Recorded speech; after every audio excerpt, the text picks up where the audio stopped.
Сембер Ульяновск төбәгенең татарлар күпләп яши торган Чардакла районының кечкенә генә бер авылында туган. Еллар узгач СССРның халык артисты исеменә лаек булган Габдулла Шамов турында авылдашлары бик күп истәлекләр саклый. Бүгенге тантанага артистның туганнары да кайткан. Кайткан дип әйтү бик үк дөрес тә булмас, чөнки алар кыш чыгарга балаларына китсәләр, җәйләрен туган авылларында уздыралар. Гомер буе колхозда эшләгән Клара апа Габдулла ага апасының кызы. Габдулла минем әтисе, минем әти бер туган.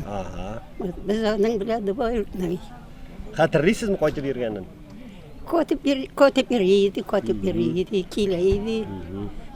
Булар инде бу якта тора, без теге якта тора идек шулай.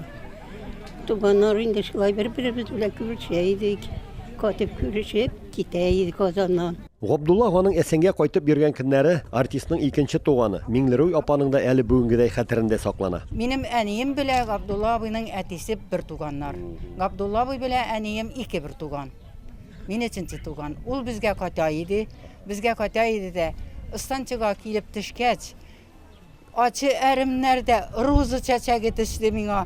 Хуш исле, алар менә шулай силдәнеп миңа сәлам бирәләр дия иде. Аның сөйләгәннәре дә, аның әйткән сүзләре дә бөтенесе дә китап. Безнең әни белән бик яхшы тордылар алар, ике бер туган иделәр. Алар икесе дә 1 елдылар, 9-нчы елдылар алар. Истәлек тактасын авылдашлар үзләре акча җыеп ясаталар. Габдулла Шамуковның 10 еллык юбилеена сез килгән идек безнең авылга репортаж белән төшердегез. Безнең авылда урын булмады истәлекле. Безгә инде бигрәк тә уңайсыз булды, ят булды. Безнең урында бер шундый безнең авылдашыбызга бер урында, бер истәлекле урында юк дип.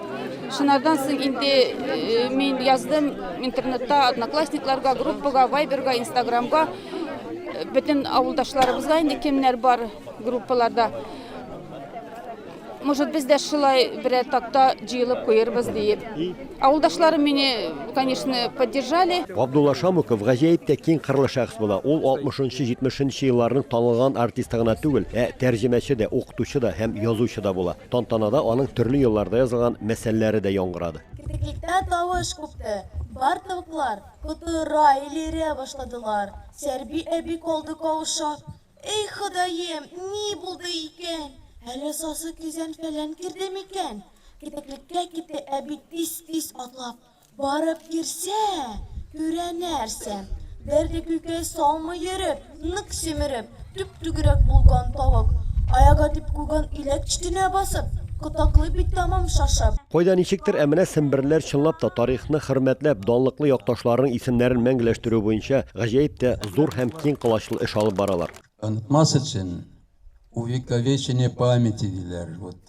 Итәргә башта гына тотарга түгел, ташта да тотарга кирәк, кагыйздә дә тотарга кирәк. Авылда истәлек тактасы ачылганның икенче көнендә өлкәнең фәнни китапханәсендә әле күптән түгел генә Габдулла Шамуковның әсәрләре, аның турында истәлекләр, фоторәсемнәр басылган китабын укучыларга тәкъдим итү кичәсе узды. Күп матур мәсьәләләр яза, юмор, сатира өлкәсендә, тик аны без хәзерге заманда безнең Гамил Авзал белән бергә чагыштырырга мөмкин.